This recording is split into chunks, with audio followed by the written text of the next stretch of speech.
avançons dans nos études sur la guérison divine. On a vu le cours précédent que Jésus était l'agneau de Pâques. Amen. Et on a vu que l'agneau de Pâques, c'était vraiment pour instituer, célébrer et montrer, représenter cette alliance que Christ, qui allait être en Christ. Mais on voit on a vu que c'était une alliance non seulement pas pour amener le pardon et la justification du péché, mais aussi c'était une alliance de guérison. Le corps de Jésus avait été brisé pour nous permettre de recevoir la force physique, amen, et la guérison. Amen. Et donc, on a vu que c'est ça, la Sainte Seine. On peut célébrer ensemble la Sainte Seine pour nous rappeler de ce que Jésus avait fait pour nous, l'agneau de Pâques. Amen. Et on a vu après que la maladie, Dieu ne l'appelle jamais une bénédiction.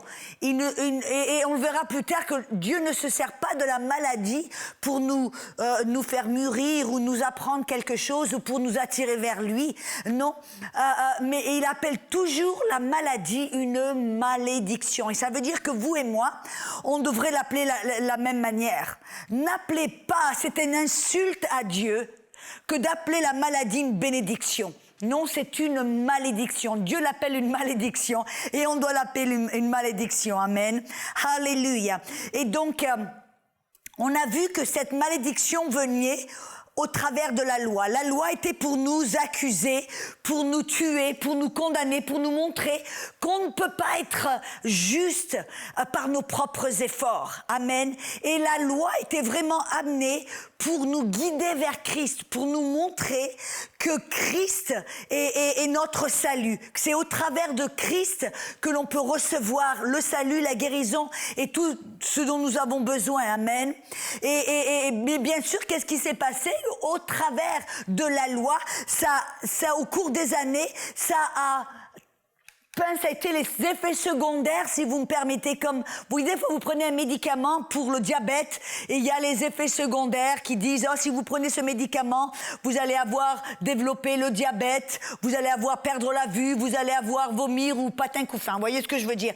Ouais, ben la loi avait un but. La loi, c'était pour guider le peuple, pour les condamner, pour leur montrer vous pouvez pas être juste par vos propres efforts, vous avez besoin d'un sauveur. Et c'était pour diriger, pour amener vers Christ. Mais le problème de la loi, c'est au travers de la malédiction qui était au travers de la loi, quand le peuple désobéissait, ça a fait en sorte que le peuple a commencé à voir Dieu sous un angle différent et le voir comme un juge au lieu de le voir comme un père, de le voir intransigeant, comme un perfectionniste compulsif et excessif.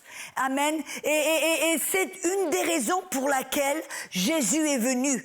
Et pour nous montrer en fin de compte que Dieu n'est pas un juge, son désir c'était pas de juger, de punir et de permettre à la maladie. Et on a vu en fin de compte que Jésus est venu pour nous montrer le Père et nous montrer vraiment qui est l'auteur de la maladie. Amen. Vous vous rappelez dans l'Exode, on a vu dans Exode chapitre 12, verset 23. Vous voyez, parce que Dieu a dû permettre à la malédiction ou à la maladie de venir sur le peuple à cause de la désobéissance et de la loi, ça ne voulait pas dire que Dieu en était l'auteur. Non, Exode 12, 23 nous montre que Dieu, il a dit, quand il voit le sang, il ne permettrait pas au destructeur de venir pour juger et pour détruire. Dieu, au travers de la loi, il devrait permettre certaines choses ou ne pas permettre certaines choses. Et ça veut dire que Dieu devait permettre la maladie, mais il n'en était pas l'auteur.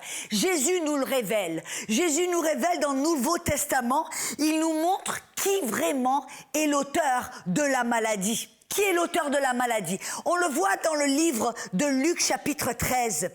Quand Jésus était dans la synagogue, et c'était le jour du sabbat, et là, il était, bien sûr, si vous connaissez la synagogue, les femmes étaient séparées. Elles étaient ou derrière un voile ou sur un petit balcon, séparées des hommes.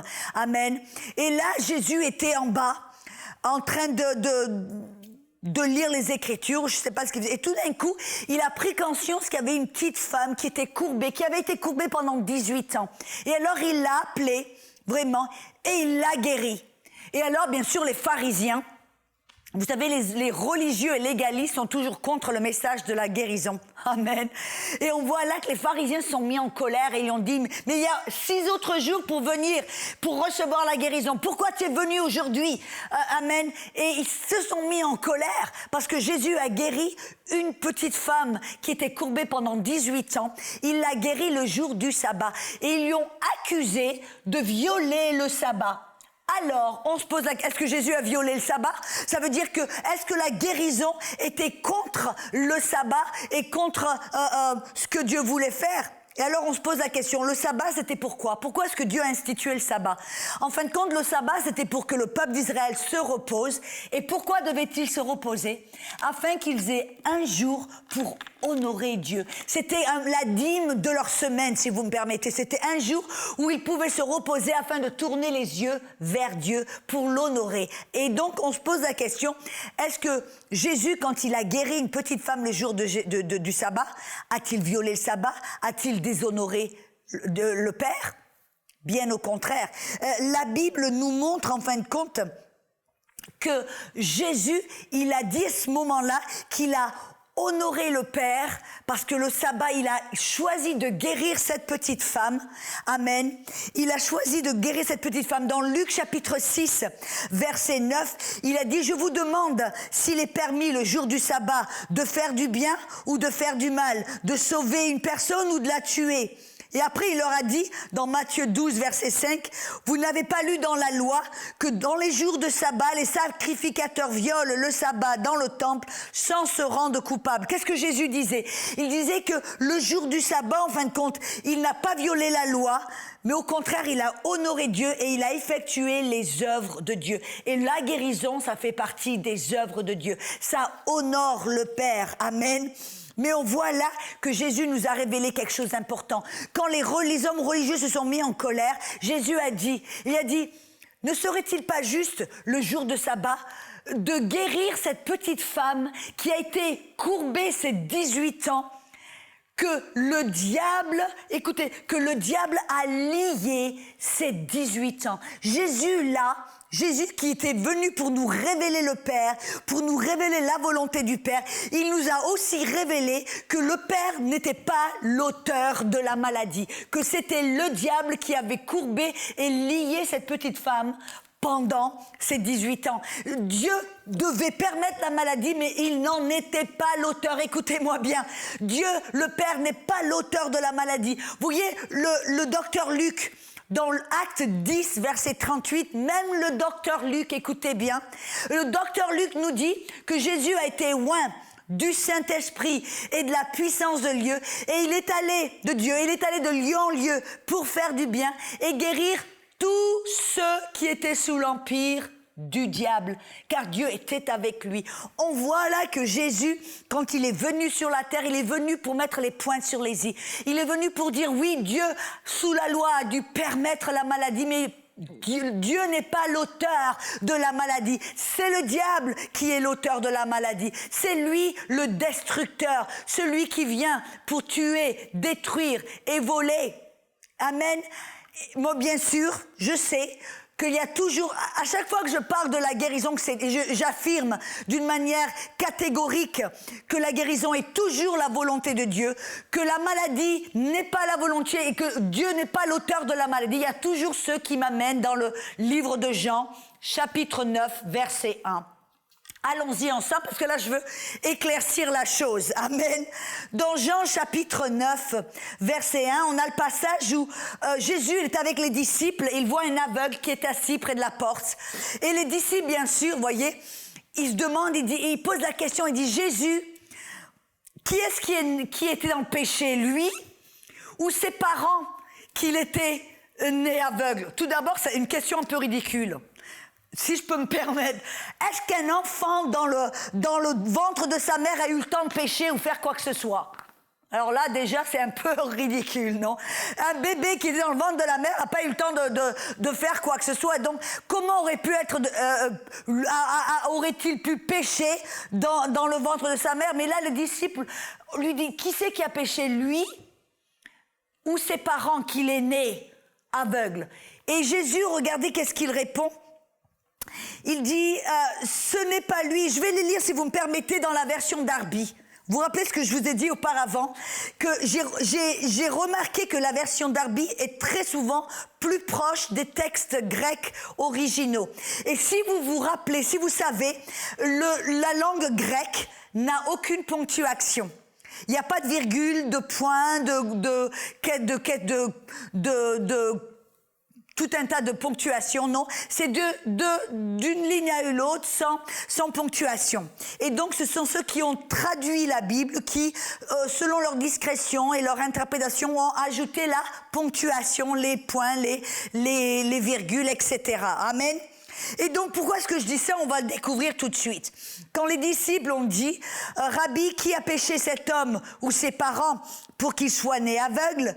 Jésus répondit « Ce n'est pas lui ou ses parents qui est péché, mais afin que les œuvres de Dieu soient manifestées en lui. » Et après il dit « Il faut que je fasse, tandis qu'il est jour, les œuvres de celui qui m'a envoyé. » La nuit vient où personne ne peut travailler. Voyez, quand vous voyez ce verset comme ça, de cette manière, ça vous donne l'impression que c'est Dieu qui l'a rendu malade, afin qu'un jour, voilà, Jésus arrive et puisse le guérir et glorifier le Père. C'est l'impression que ça nous donne, que Jésus est en train de dire, oui, Dieu l'a rendu malade, ou c'est Dieu qui a permis la maladie pour qu'un jour, il puisse le guérir et être glorifié. Ça, c'est tordu. Écoutez-moi bien, ça, c'est tordu. Pourquoi? Parce que ça nous donne l'impression que c'est Dieu, il est un Dieu un peu... un bourreau. Quelqu'un qui dit un peu capricieux, qui dit « moi, je vais le rendre malade, afin que je puisse venir, et le guérir, être glorifié. » Non, ça, c'est pas le caractère de Dieu. Ce n'est pas selon notre Père Céleste. Mais... écoutez-moi bien, voyez, si vous enlevez toute la ponctuation, et ce passage qui dit « afin que les œuvres de Dieu soient manifestées en lui », voyez, si vous prenez ce petit passage et au lieu de l'accrocher à la première partie, vous l'accrochez à la deuxième partie, la direction et le sens de cette phrase et de ce passage va être complètement différent. Écoutez bien ce que je veux dire par là. Écoutez un peu maintenant, si je prends ce passage, au lieu de l'accrocher et de le faire suivre la première partie, je le précède avec la deuxième partie. Écoutez bien ce que ça veut. Vous comprenez ce que je veux dire là? Ses disciples lui firent cette réponse, cette question. Rabbi, qui a péché, cet homme ou ses parents, qu'il soit né aveugle? Jésus répondit, ce n'est pas que lui ou ses parents aient péché, mais afin que les œuvres de Dieu soient manifestées en lui, il faut que je fasse, tandis qu'il est jour, les œuvres de celui qui m'a envoyé. Car la nuit vient où personne ne peut travailler. Est-ce que vous voyez là une différence? Le point, en fin de compte, afin que les œuvres de Dieu soient manifestées en lui, n'est pas accroché avec « il est né dans le péché », mais c'est accroché avec « maintenant, je dois faire les œuvres pendant qu'il est jour ». Jésus, en fin de compte, il est en train de montrer vraiment l'accent. Il est en train de lui dire « mais peu importe qui a péché, lui ou ses parents. Ce qui est vraiment important, c'est que maintenant, afin que les œuvres de Dieu soient manifestées en Dieu, je ne dois pas perdre de temps. Amen. Pendant qu'il est jour, je dois faire les œuvres de Dieu. Parce que la nuit vient où personne ne peut travailler. » En fin de compte, voyez, dans le grec, il n'y a pas de ponctuation. Et en fin de compte, voyez ce qui se passe, c'est que Jésus, là, il est en train de nous montrer que c'est pas qui a péché qui est important. Il est en train de dire, ne perdez pas votre temps dans ces débats théologiques. Parce que ce qui est vraiment important, c'est que pendant que je suis là, j'ai très peu de temps, je dois pas perdre de temps. Pendant que je suis là sur la terre, j'ai 3 ans où je dois manifester la gloire de Dieu. Et c'est ça, la Bible nous montre même. Il nous dit que pour cette raison, le Fils de Dieu est venu pour détruire les œuvres du diable. Voyez, et c'est de ça que Jésus parle. Il dit, je suis pas venu pour voir là et pour disséquer, pour voir qui a péché, qui a pas péché. Non, et je suis là pour détruire les œuvres du diable. Et il nous a révélé, c'est le diable qui tue, qui détruit, qui vole. Amen. Donc, on doit lire la Bible selon la révélation que l'on a obtenue de Jésus-Christ. Et Jésus-Christ, c'est clair, c'est net. Il nous révèle que le Père n'est pas l'auteur de la maladie, mais que le diable, c'est celui qui détruit. Le diable, c'est celui qui vole, qui tue, qui met la maladie. Dieu, sous la loi, on a vu, a dû permettre le jugement, a dû permettre la malédiction, parce qu'il y avait la loi. Amen. Mais maintenant, nous sommes sous une nouvelle dispensation et Jésus nous dit, écoutez-moi bien, le Père, c'est pas l'auteur de la maladie, il a dû le permettre pendant une saison, c'était temporaire, parce qu'il a dû traiter les enfants d'Israël comme des petits-enfants. Tu obéis, tu as une sucette, tu désobéis, tu as une petite fessée. C'était ça la loi. Mais maintenant, Jésus dit, je suis là pour vous révéler, pour vous annoncer une nouvelle alliance, pour détruire les œuvres du diable et pour vous ramener. Je suis l'agneau de Dieu qui est là pour vous amener le salut, pour vous amener le pardon et pour vous amener la guérison. Amen. Alléluia. Et on voit en fin de compte que toutes les paroles de Dieu, de Jésus, toutes ses œuvres, toutes ses paroles étaient pour nous révéler la volonté du Père, nous révéler le vrai caractère du Père. Parce que comme j'ai dit avant, vous voyez, au travers de la loi, le peuple a commencé à percevoir Dieu d'une manière tout à fait différente. Ils l'ont vu non pas comme un père qui avait leur meilleur intérêt à cœur, ils l'ont vu comme un juge assis sur le trône, sévère, prêt à juger et à corriger et à punir. Et Jésus a dit non, Dieu est votre Père et il est là pour vous bénir, il est là pour vous aider à réussir. Il a votre meilleur intérêt à cœur. Il m'a envoyé pour vous montrer qui est le Père.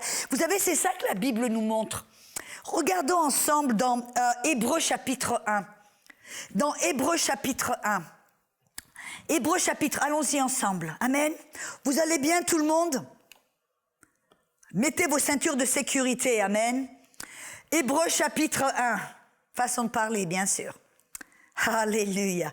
Après avoir autrefois, à plusieurs reprises et de plusieurs manières parlé à nos pères par les prophètes, Dieu, dans ces derniers temps, nous a parlé par le Fils, qu'il a établi héritier de toutes choses et par lequel il a aussi créé le monde. Et écoutez bien, le Fils qui est le reflet de sa gloire et l'empreinte exacte de sa personne.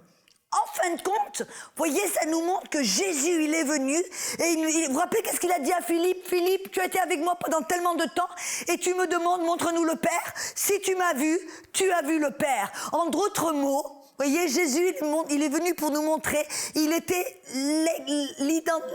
l'image exacte, l'empreinte. Il n'y en a pas deux, vous voyez, l'empreinte, il n'y en a pas deux qui sont les mêmes. Mon empreinte est différente de votre empreinte. Mais il dit là que Jésus était l'empreinte exacte du Père. Ça veut dire qu'ils étaient identiques. Et donc, quand vous regardez Jésus, quand vous écoutez Jésus, que vous observez toutes ses œuvres, vous pouvez voir vraiment quelle est la volonté du Père. Quelle est vraiment sa volonté, sa personnalité, son caractère, sa façon de faire les choses. Amen. Et on n'a jamais vu nulle part dans le Nouveau Testament où Jésus, il est allé pour mettre la maladie sur quelqu'un. Non, Jésus n'a jamais rendu quiconque malade, ou il n'a jamais refusé de guérir quiconque. Au contraire, toute personne qui allait vers lui, Jésus les guérissait. Et on a vu, et je le répète, que Jésus est venu pour détruire les œuvres du diable qui étaient voler, détruire, tuer, etc., mettre de la maladie, lier, courber. Oh, alléluia. C'est ça que Jésus dit. Je suis venu pour guérir, pour délivrer, pour sauver. Amen. Gloire à Dieu. Et donc, on voit, même par exemple, dans Marc chapitre 1. Allons dans Marc chapitre 1. Comme ça, c'est puissant. Marc chapitre 1. Parce que c'est en fin de compte, beaucoup de chrétiens se trouvent dans cette catégorie. Dans verset 40. Vous voyez, très souvent, les chrétiens n'ont aucune question à ce sujet. Ils savent que Dieu a toute puissance. Ils savent que Dieu a tout pouvoir, toute puissance, que Dieu peut guérir. Mais leur question est, est-ce que Dieu veut me guérir? Vous voyez, il y avait un lépreux qui a osé s'approcher vers Jésus. Il a pris un risque, pour vous dire la vérité, parce que il était interdit pour un impur, un lépreux, de s'approcher d'un maître, d'un rabbin. Il était absolument interdit, mais ce lépreux a pris un risque. Parce qu'apparemment, il avait entendu que Jésus était bon, que Jésus guérissait, que Jésus était plein de compassion et de miséricorde. Alors, il a pris un risque, il s'est approché vers Jésus. Et il a dit, « Seigneur, je sais que tu peux me guérir si. » Et il y avait un grand « si ». Et le grand « si », c'était « si tu le veux ». Vous voyez, c'est ce que la plupart des chrétiens se posent la même question. Ils savent, oui, Dieu a toute puissance. Ils s'imaginent que c'est Dieu qui est dans les cieux, qui tire les petites ficelles, vous voyez, comme une marionnette. Oui, oui, je vais le guérir, celui-là, je vais le guérir. Et que c'est Dieu qui décide qui, quand, comment. Et alors, ils se sentent comme là, en disant, j'espère que Dieu est de bonne humeur aujourd'hui, qu'il va décider peut-être. Et alors, ils s'approchent vers Dieu, comme ce lépreux. Je sais que tu as toute puissance et tout pouvoir, que tu peux me guérir, mais est-ce que tu veux me guérir? Et alors, c'est intéressant de voir comment est-ce que Jésus a répondu. Comment est-ce que Jésus a géré la situation? Parce que, vous voyez, si peut-être il y avait une possibilité, une toute petite possibilité que la guérison ne soit pas la volonté de Dieu, alors Jésus, avant de guérir ce lépreux, il aurait ou hésité, ou il se serait reculé, ou il aurait vérifié avec l'Esprit de Dieu ou le Père, ou il aurait essayé de voir, ok, est-ce que c'est bon là, cette fois-ci ou pas? Mais vous remarquez que Jésus n'a pas hésité. Il n'a pas prié ou demandé quoi, non, immédiatement, il nous dit que Jésus s'est approché vers le lépreux et il ne lui a pas simplement parlé une parole, il lui a mis la main dessus, il l'a touché, ce qui était absolument interdit pour un rabbin de toucher quelqu'un qui était impur et lépreux. Jésus a pris, il s'est approché du lépreux, il lui a touché, il lui a mis la main dessus et il lui a dit « Je le veux, sois guéri ou sois pur, guéri. » Et c'est intéressant. Pourquoi est-ce que Jésus a fait ça?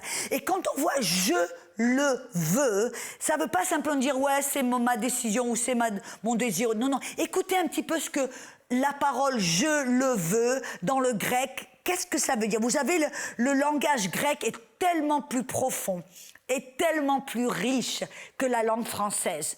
Pour une parole française ou une parole grecque, on peut dire 10 mots pour essayer d'exprimer cette parole grecque. Et là, la parole « je le veux » dans le grec, c'est la parole « télo » et « télo ». Télo et « télo ». T-H-E-L-O, E-T-H-L-O, E-L-O. Et ça veut dire « je suis prêt » et disposé à le faire. Oh, je prends plaisir à le faire. C'est mon désir, mon intention, mon dessein. Et vous remarquez là que Jésus n'a pas simplement dit « oh ouais, c'est d'accord, je décide, c'est bon ». Non, non, il a dit non seulement je le veux, mais c'est mon but, c'est mon désir, c'est mon dessein. Je prends plaisir, je suis passionné. Oh, c'est ce que je veux faire. C'est mon but, ma vie, ma passion de te guérir. Et vous remarquez ce que Jésus a fait. Il aurait pu simplement parler une parole et dire vas-y, sois guéri. Non, non, mais on voit là que Jésus il est allé au cœur du problème. Non seulement il a guéri son corps, qui était plein de lèpre. Ça veut dire que tous ses muscles ne sentaient plus rien dans son corps et ses muscles, sa chair était rongée peut-être par les rats et il était repoussé. Et si vous savez quoi que ce soit de la lèpre, dans ce temps-ci, quelqu'un qui était lépreux, il n'avait plus le droit d'aller en public. Il était rejeté. Peut-être que les gamins passaient, les enfants passaient et lui jetaient des pierres. Il ne pouvait plus toucher, embrasser sa femme, prendre sa femme dans ses bras. Il ne pouvait plus avoir de contact avec ses enfants. Il était répudié, rejeté hors de la ville. Il était complètement humilié et rejeté. Et alors cet homme, non seulement il était brisé dans son corps, mais je peux simplement m'imaginer qu'il était brisé dans son cœur.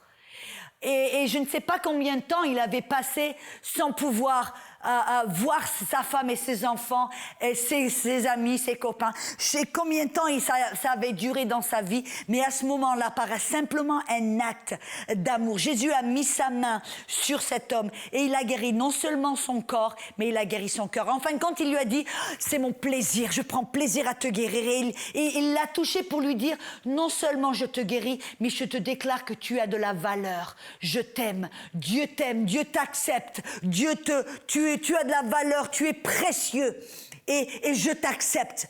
Et à ce moment-là, il a non seulement lui a guéri son corps, mais il a réétabli dans la société en lui disant, tu as de la valeur maintenant, tu es quelqu'un qui est précieux à Dieu et qui a de la valeur. Amen. On voit là la tendresse de Jésus. La tendresse de Jésus, qui est la tendresse du Père. C'est pas un Père intransigeant, méchant et un perfectionniste compulsif et excessif. Non, c'est un Dieu qui a un cœur qui est tendre, qui est prêt, qui a de la compassion pour ceux qui sont dans la douleur. C'est un homme qui a non seulement voulu, c'est un Dieu qui a voulu guérir son corps, mais qui a été un petit peu plus à l'avant pour lui guérir, lui toucher son corps et son cœur. Amen. Et on va noter dans Actes 10, 38, ça nous dit que Jésus allait de lieu en lieu pour faire du bien et guérir tous ceux. Vous remarquez, ça ne veut pas dire certains. Ça ne dit pas certains qui étaient sous l'empire. Non, tous ceux qui étaient sous l'empire du diable. Ça veut dire que Jésus ne faisait pas de différence. S'il y avait quelqu'un qui était malade, son désir, sa volonté, sa passion, son but, son dessein, c'était de guérir tous ceux qui étaient sous l'empire de Satan et de la maladie. Amen. Alléluia. Et vous remarquez que Jésus, voyez, on a vu dans Jean chapitre 9, verset 1, que Jésus a dit, c'est peu important qu'il y a péché ou qu'il n'y a pas péché. Ce qui est important, c'est que j'ai pas assez de temps. Et je suis là pendant trois ans.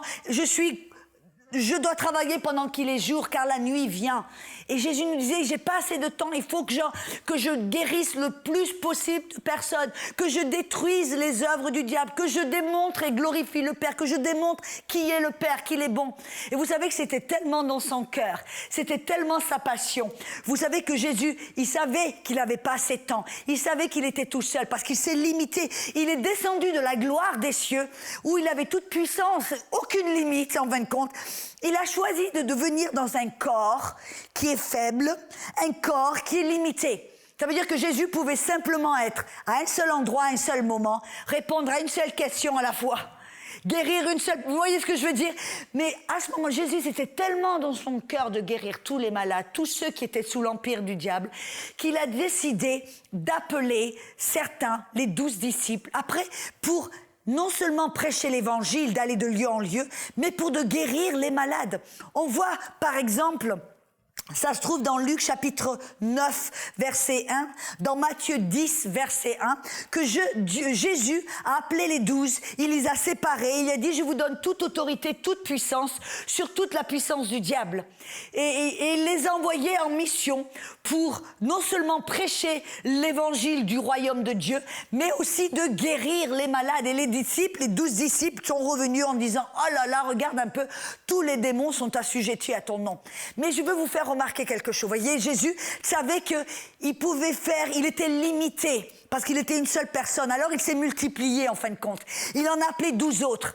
Mais écoutez-moi bien, vous voyez, si par hasard, la guérison n'était pas toujours la volonté de Dieu, moi je suis persuadée que quand Jésus a appelé les 12 disciples, il aurait donné des ordres, allez, prêcher, guérissez, mais il aurait donné quelques petites, peut-être, spécifications ou limitations. Parce qu'après tout, vous voyez, les disciples, ils n'étaient pas complètement à l'écoute de Dieu. Il était un peu, vous savez, même quand il leur a dit « je vais être crucifié, ressuscité », ils étaient là.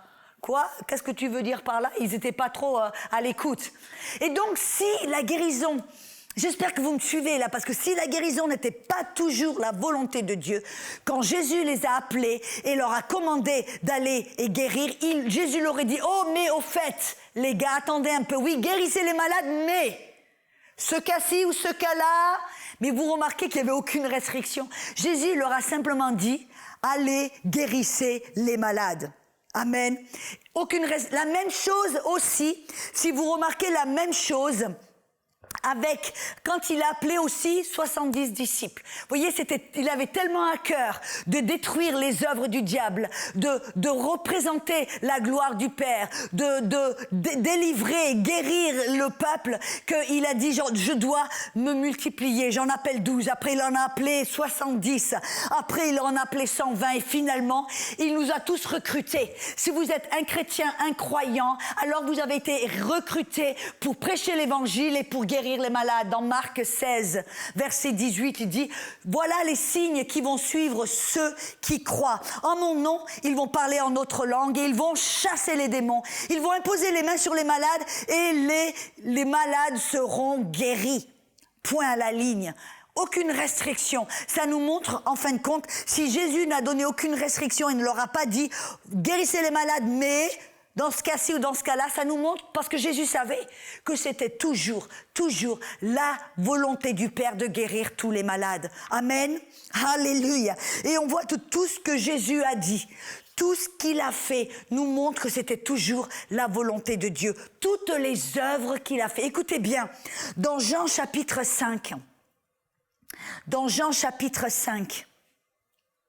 verset 19, Jésus reprit donc la parole et leur dit, en vérité, je vous le dis, le Fils ne peut rien faire de lui-même. Il ne fait que ce qu'il voit faire au Père. Et tout ce que le Père fait, le Fils aussi le fait pareillement. En d'autres mots, on voit que tout ce que Jésus a fait, amen. Parce que des fois, on se demande, ouais, le Père était sévère, c'est le Père qui rendait malade, mais Jésus, il était bon, Jésus, il était miséricordieux, Jésus guérissait. On dirait qu'il y a un contraste, presque une différence entre le Père et Jésus, mais Jésus dit non. Tout ce que je fais, c'est parce que je l'ai vu le Père le faire. Tout ce que je fais, c'est le Père qui le fait au travers de moi, en fin de compte. Et donc, on voit que toutes les œuvres, toutes les discours que Jésus a prêchés, toutes les paroles qu'il a données, toutes les œuvres qu'il a fait, c'était parce que c'était toujours la volonté du Père. Il était la représentation parfaite du Père. Amen. Alléluia. Écoutez, Jean 14, ça dit la même chose. Jean 14, versets 9 à 11. Jésus dit, il y a si longtemps que je suis avec vous et tu ne m'as pas connu, Philippe. Quand tu as vu le Père, comment dis-tu, montre-moi le Père? Ne crois-tu pas que je suis dans le Père et le Père est en moi? Les paroles que je vous dis, je ne les dis pas de moi-même, mais le Père qui demeure en moi, c'est lui qui fait les œuvres. On voit là que toutes les œuvres que Jésus a fait, c'était le Père, la volonté du Père, le Père qui agissait en Jésus. Amen. Comme vous et moi, quand on agit au nom de Jésus, c'est Jésus qui agit au travers de nous. Amen. Et quelles étaient les œuvres de Jésus? Allons ensemble. Si vous me permettez, on va aller dans le livre, dans l'évangile de Matthieu. Et on va rester dans l'évangile de Matthieu. Pourquoi? J'ai un but précis.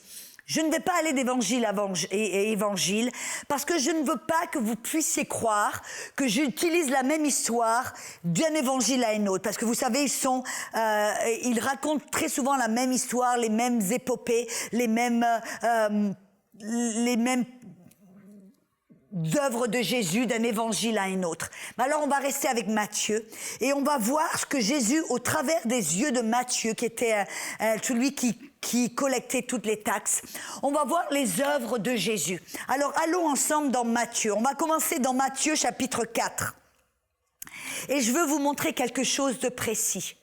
Matthieu chapitre 4, commençons dans le verset 23. Jésus parcourait toute la Galilée, enseignant dans les synagogues, prêchant la bonne nouvelle du royaume et guérissant toute maladie et toute infirmité parmi le peuple. Sa renommée, verset 24, sa renommée se répandit dans toute la Syrie et on lui amenait tous ceux qui souffraient de maladies et de douleurs de divers genres, des démoniaques, des lunatiques et des paralytiques, et il les guérissait. Qui guérissait-il? Il guérissait tous ceux qui venaient vers lui, tous les paralytiques, tous les épileptiques, tous les lunatiques, tous les démoniaques, tous ceux qui avaient des douleurs de divergents et qui souffraient de maladies. En d'autres mots, Jésus guérissait tous les malades qui venaient vers lui. Maintenant, regardons dans Matthieu chapitre 8. Matthieu chapitre 8, bien sûr, je n'ai pris que quelques-uns parce qu'il y en a beaucoup plus, on est limité par le temps, n'est-ce pas? Mais dans Matthieu chapitre 8, verset 16, dans le verset 16, là, il dit « Le soir, on amenait auprès de Jésus plusieurs démoniaques. Il chassa les esprits par sa parole et il guérit tous les malades. » Combien de malades? Certains malades? Non, tous les malades. Une fois de plus, on voit ici que tous les malades qui venaient vers Jésus, il les guérissait tous. Matthieu chapitre 9, verset 35. Jésus parcourait toutes les villes et les villages, enseignant dans les synagogues, prêchant la bonne nouvelle du royaume et guérissant toute maladie et toute infirmité. Amen. Alléluia. Combien d'infirmités, combien de maladies? Toutes. Combien de malades, combien d'épileptiques, combien de paralytiques? Tous. Alléluia. Matthieu chapitre 12, verset 15. Matthieu chapitre 12, verset 15. Mais Jésus, l'ayant su, s'éloigna de ce lieu. Une grande foule le suivit. C'est combien une grande foule? Est-ce qu'on pourrait dire ici que nous sommes une grande foule? Regardez-vous, non, ça c'est pas une grande foule. Une grande foule, c'est combien? Une grande foule, c'est peut-être par mille, ça se compte par milliers, n'est-ce pas? Vous vous rappelez quand Jésus a multiplié le pain et le poisson, il dit, il pouvait les compter, 4000, 5000, mais là il dit une grande foule, une multitude, ça veut dire qu'il pouvait même pas les compter. Amen, une grande foule. Mais écoutez bien, là il dit, une grande foule le suivit et il guérit combien? Tous les malades. Vous vous rendez compte un peu, une grande foule, des milliers de personnes. Et vous remarquez que là, Jésus n'a pas fait du favoritisme en disant oui, toi, tu t'es bien conduit, oui, je te guéris. Toi, non, tu t'es pas guéri. Ou toi, non, pas non plus. Toi, oui, toi, oui, là-bas, oui, je te guéris. Non, vous voyez, on a l'impression que c'est Dieu qui décide, qui a les petites ficelles au ciel et qui décide, ok, oui, aujourd'hui, oui, demain, peut-être, plus tard, ou non, pas du tout. Non, on voit là que tous ceux qui venaient vers Jésus, même s'il y avait une grande foule, une grande multitude, Jésus ne choisit, il guérissait tous ceux qui venaient vers lui. Tous ceux qui venaient vers lui et dans la foi. Amen. Matthieu chapitre 14. Matthieu chapitre 14. Dans le verset 14. Quand il sortit de la barque, il vit une grande foule, et voilà encore une grande foule. Et là, Jésus fut ému de compassion pour elle, et il guérit tous les malades. Oh, voyez, moi j'aime bien ça. Quand Jésus était ému de compassion, et la Bible nous dit, il était simplement là pour pleurer avec eux, pour dire, oh, mon pauvre, t'as la maladie, t'as souffert combien de temps? Oh, non, Jésus, quand il était ému de compassion, qu'est-ce qu'il faisait avec cette compassion? Il guérissait tous les malades, il délivrait tous les démoniaques. C'est ça, la compassion, c'est pas simplement pour qu'on ait de l'empathie, de la sympathie et qu'on pleure avec ceux qui pleurent. Non, même des fois, ça, si on doit le faire. On doit pleurer avec ceux qui pleurent et avoir ce genre de compassion. Mais Jésus, quand il avait de la compassion, c'est pour faire sortir les gens de leur douleur, faire sortir les gens de la maladie, faire sortir les gens de leur situation, là où le diable les avait emmenés. C'est ça la compassion, c'est pour aider quelqu'un à sortir de leurs problèmes et de leurs maladies. Alléluia. Et bien sûr, dans le même chapitre de Matthieu 14, si on regarde dans le verset 35 et 36, ça nous montre là que les gens de ce lieu, ayant reconnu Jésus, envoyèrent des messagers dans tous les environs et on lui amena tous les malades Ils le prièrent de leur permettre seulement de toucher le bord de son vêtement. Et tous ceux qui le touchèrent furent guéris. Alors là, des fois, c'est possible de manquer quelque chose là. Parce que vous voyez, qu'est-ce que ça nous révèle là? Ça nous révèle que Jésus, il était là présent. Et tous ceux qui s'approchaient et qui le touchèrent, mais qui le touchèrent dans la foi, étaient guéris.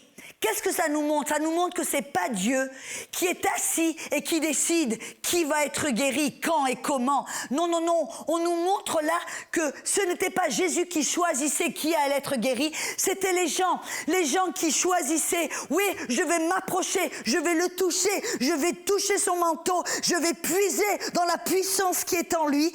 Pour être guéris. C'était les gens qui, leur foi, qui allaient pour prendre possession de cette guérison. Voyez, cette notion que la guérison, c'est des fois oui, des fois non, des fois plus tard.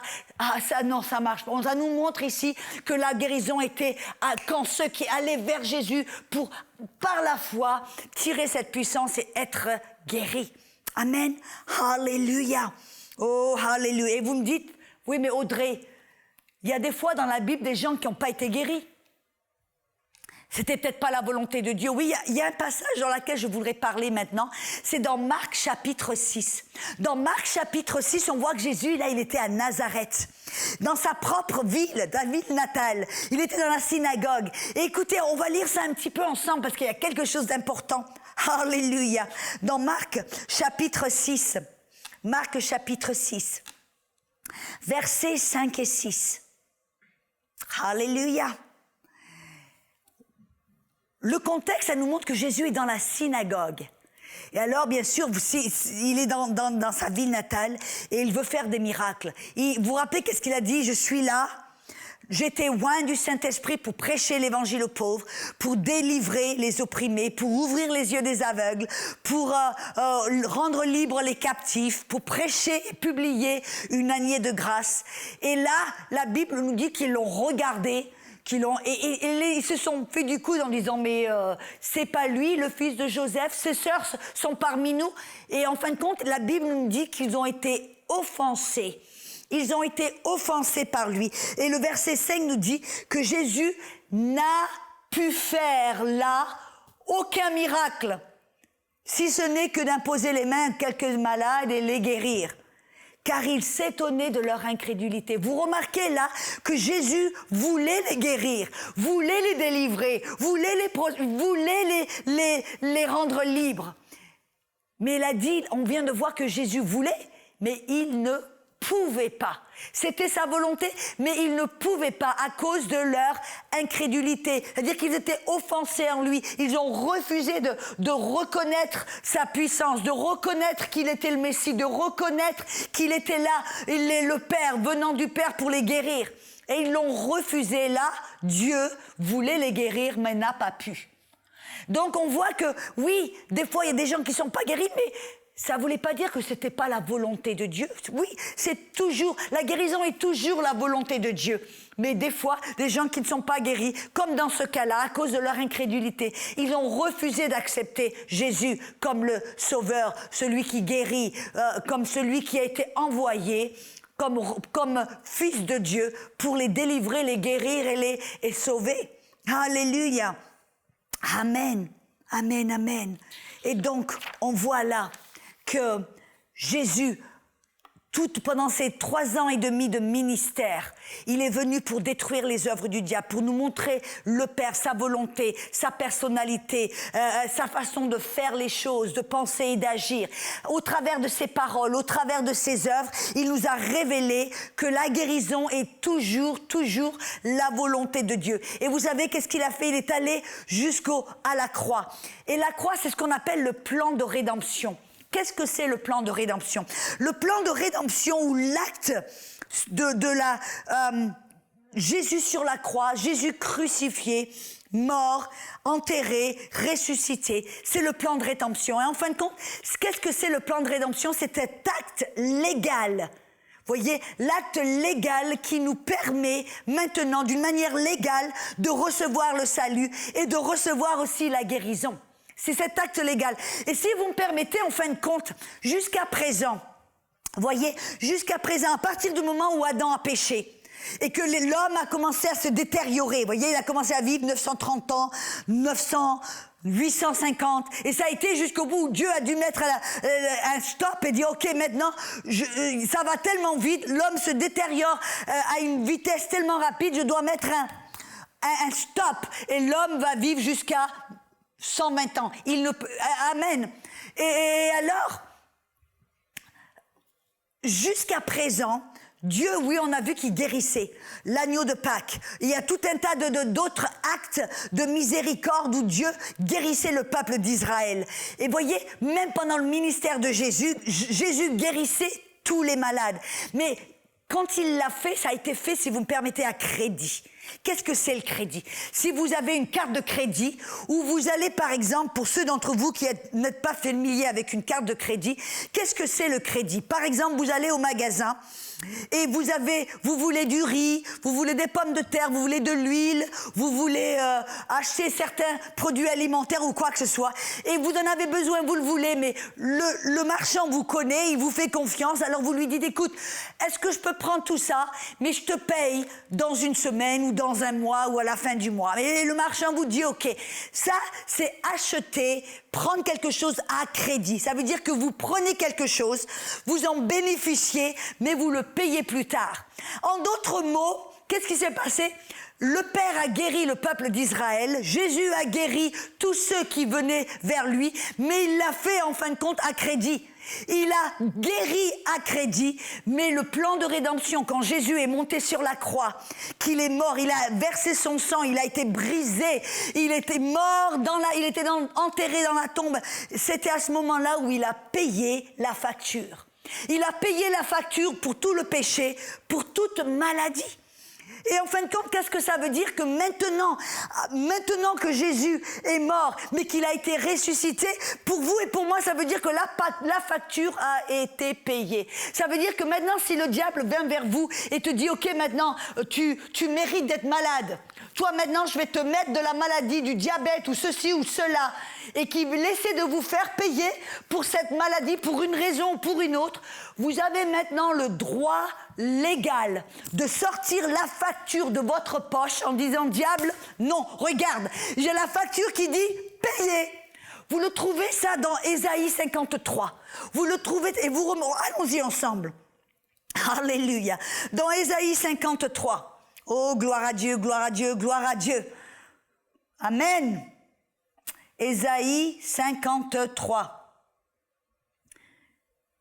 Regardez un petit peu, d'une manière logique. Combien d'entre vous, peut-être vous voulez acheter un écran plat, une télévision, écran plat, une HD ou je ne sais pas quoi, avec les choses avec lesquelles ils viennent maintenant. Vous allez au magasin électroménager ou quoi que ce soit, et vous allez, voyez, regarder une télé, alors elle vous plaît bien, alors vous payez pour la télé, et vous prenez, mais vous n'avez pas amené votre petite camionnette, ou votre voiture est trop petite, ou vous êtes en bicyclette. Alors qu'est-ce que vous faites? Vous allez parler au marchand, lui dire, écoutez, voilà, j'ai payé la télé, mais je vais envoyer mon frère demain, ou quelqu'un, pour aller la chercher. Et alors le lendemain, votre frère vient avec la petite camionnette, et il vient pour chercher l'écran plat, la télé. Elle est assez grande. Alors il vient, il dit, viens chercher la télé. Qu'est-ce qui se passerait si, par exemple, le marchand lui dit, oh ben non, vous me devez, par exemple, $1,300 ou $2,000 ou je sais pas combien dans votre argent, l'argent de votre pays. Qu'est-ce qui se passerait si le marchand lui demande tout d'un coup de payer $2,000 ou quoi que ce soit? Qu'est-ce que le frère devrait faire? Le frère devrait dire, qu'est-ce qu'il sait s'il ne sait pas que la télé a été payée? S'il ne sait pas que la télé a été payée, il va dire, je suis désolé, je ne peux pas prendre la télé parce que je n'ai pas d'argent sur moi, je n'ai pas pris mon portefeuille. On reviendra, je suis désolé, je ne peux pas. Il va repartir sans la télé. Mais... voyez, s'il sait la vérité, s'il sait que la télé a été payée, il va tout de suite, automatiquement aller dans sa poche, chercher la facture, on dit non, désolé, voilà, la télé, la facture, elle est assez payée. C'est de ça que je parle. Voyez, le plan de rédemption, Ésaïe 53, versets 4 et 5, c'est le plan de rédemption, c'est la facture où le prophète Ésaïe annonce que Jésus allait venir pour payer la facture. Toutes les guérisons qu'il a fait jusqu'à présent, toutes les guérisons que que Jésus allait faire pendant son ministère sur la terre allait être payé dans cet acte de rédemption, Jésus crucifié sur la croix. Ah donc, êtes-vous dans Ésaïe 53? Alléluia. Cependant, ce sont nos souffrances qu'il a portées. C'est de nos douleurs qu'il s'est chargé. Et nous l'avons considéré comme puni, frappé de Dieu et humilié.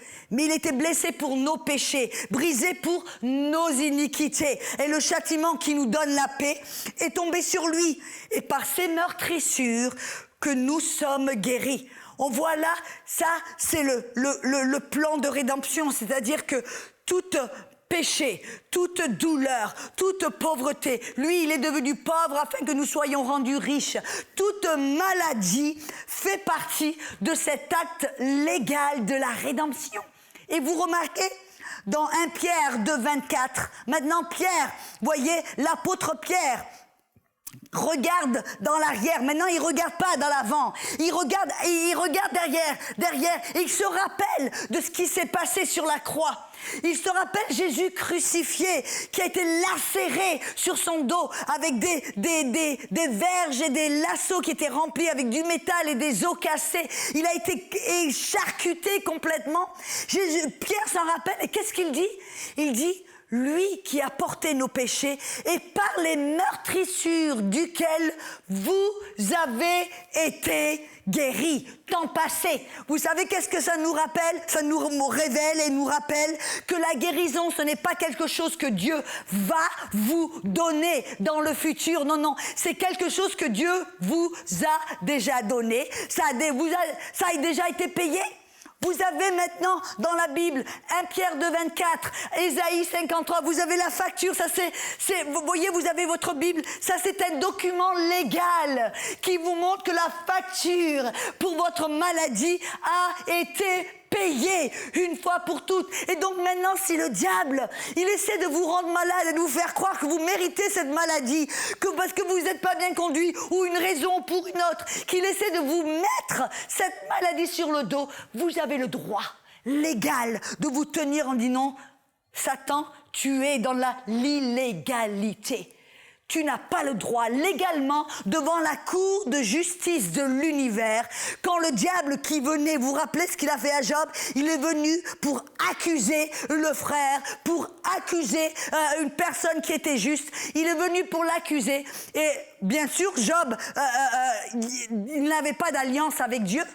Et Dieu qui est juste a dû permettre au Dieu de ce monde, le diable qui était son maître, le maître de Job, de faire ce qu'il devait faire. Dieu a dû permettre d'une manière légale. Mais maintenant, d'une manière légale, le diable quand il vient pour vous accuser, Jésus qui est votre avocat et qui est votre intercesseur, il vient et dit votre honneur, je suis désolé mais non, ça a été payé.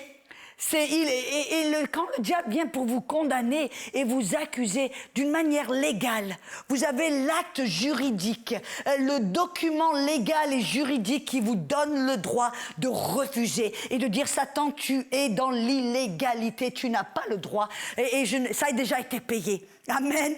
Oh, alléluia. Gloire à Dieu, gloire à Dieu, gloire à Dieu, gloire à Dieu. Matthieu chapitre 8, versets 16 et 17, nous dit que le soir, on amena auprès de Jésus plusieurs démoniaques. Il chassa les esprits par sa parole. Il guérit tous les malades. Combien de malades? Certains? Non, non, tous les malades, afin que s'accomplisse ce qui a été annoncé par Ésaïe le prophète. Il a pris nos infirmités et il s'est chargé de toutes nos maladies. Le plan de rédemption est une substitution complète. Amen. Ça veut dire que Jésus a pris notre place. Il a payé le prix, le péché. Il a été condamné, humilié. Il a été charcuté. Il a porté sur lui tout péché, toute douleur, toute maladie. Et d'une manière légale, quand le prix a été payé, maintenant, le diable n'a plus le droit de vous le faire payer une deuxième fois. Il ne peut pas d'une manière légale. À moins, écoutez-moi bien, à moins que vous ne saviez pas ce qui vous appartient. Voyez, comme le frère qui est venu chercher l'écran de télé et qui ne savait pas si ça avait déjà été payé, alors il va se faire duper, il va se faire tromper, il va retourner à la maison sans la télé. Et c'est comme ça, il y a beaucoup de chrétiens qui se disent, ils pleurent, ils supplient, ils essayent de motiver Dieu, des fois même de le manipuler. Pourquoi? Parce qu'ils ne savent pas que d'une manière légale, la guérison leur appartient. Ça, la maladie a été payée, la guérison leur appartient. Ils ont le droit légal. C'est pas de l'arrogance, c'est de l'assurance. De vous approcher vers du Père en sachant que c'est sa volonté. Et vous venez, papa, je viens pour recevoir cette guérison que Jésus a payée. Vous voyez, c'est une insulte à Dieu quand on ne profite pas de ce qu'il a fait. C'est comme si Dieu vous donne un beau cadeau, avec un beau papier tout beau, avec un beau nœud, et vous laissez le cadeau sur la table, vous passez à côté du cadeau et de la table à chaque fois, et vous ne regardez même pas à l'intérieur. Ça, c'est comme une injure, en fin de compte. Quelqu'un qui a payé, qui a peut-être dépensé ses économies, qui a été rechercher le cadeau qui vous ferait plaisir, qui l'a enveloppé, qui a fait tout beau, il vous l'a donné avec tellement d'amour et de joie, et vous le regardez en disant, oh, bon, c'est quoi ça? Ouais, et vous l'ouvrez même pas. Il y a combien de chrétiens?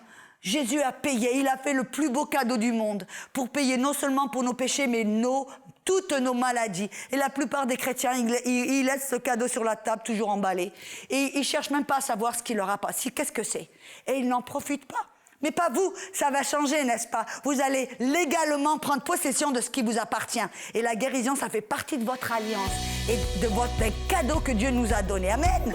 On revient dans quelques petites minutes. Amen. Cette émission est rendue possible grâce au précieux soutien des partenaires d'Enseigne-moi Canal International. Retrouvez tous nos programmes sur enseigne-moi.com.